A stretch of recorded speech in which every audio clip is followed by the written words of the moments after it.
Breach of contract is a legal cause of action in which a binding agreement or bargained for exchange is not honored by one or more of the parties to the contract by non-performance or interference with the other party's performance.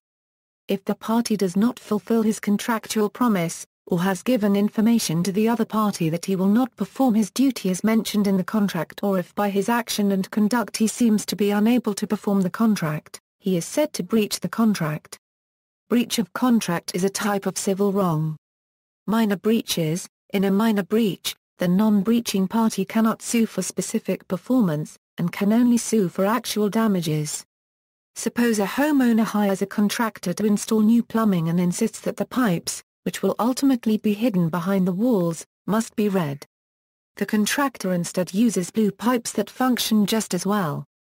Although the contractor breached the literal terms of the contract, the homeowner cannot ask a court to order the contractor to replace the blue pipes with red pipes. The homeowner can only recover the amount of his or her actual damages.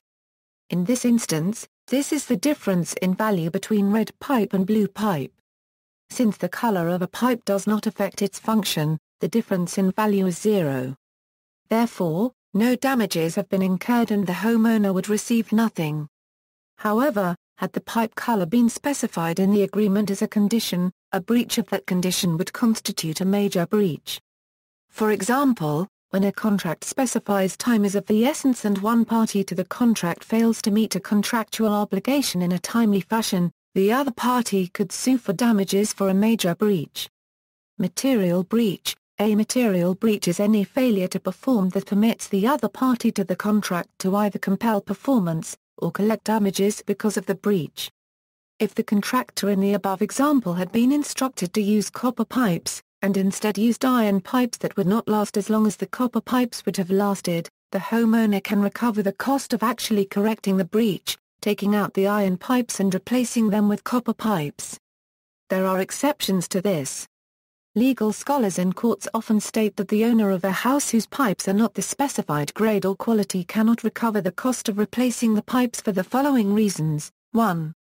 Economic waste. The law does not favor tearing down or destroying something that is valuable.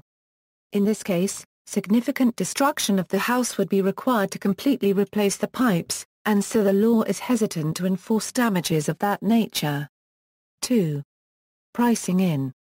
In most cases of breach, a party to the contract simply fails to perform one or more terms. In those cases, the breaching party should have already considered the cost to perform those terms and thus keeps that cost when they do not perform. That party should not be entitled to keep that savings. However, in the pipe example, the contractor never considered the cost of tearing down a house to fix the pipes, and so it is not reasonable to expect them to pay damages of that nature.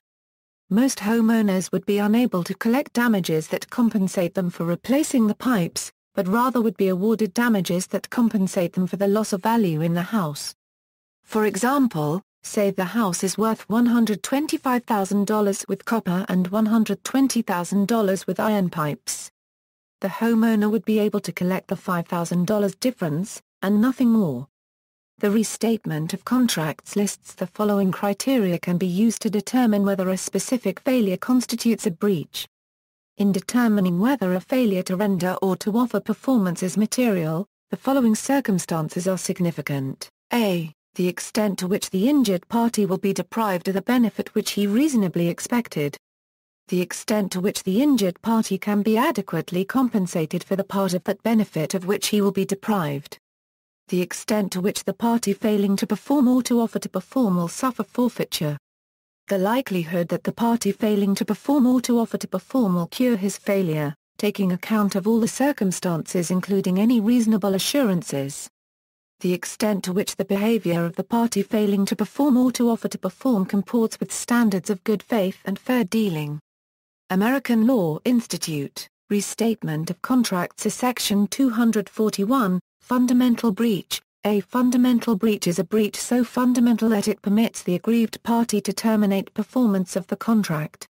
In addition, that party is entitled to sue for damages. Anticipatory breach. A breach by anticipatory repudiation is an unequivocal indication that the party will not perform when performance is due, or a situation in which future non-performance is inevitable.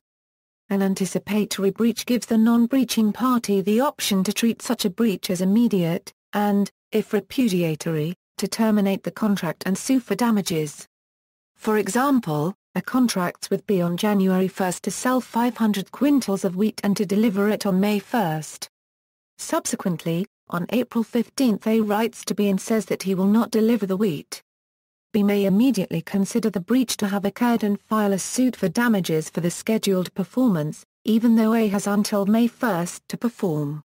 Example: if Company A refuses to pay substantial interim payments to Company B can begin legal action due to anticipatory breach. Company B could also stop performing its contractual obligation, potentially saving time and/or money. See also, anticipatory repudiation, contract, fundamental breach, lawsuit, terms of use, lost volume seller, references.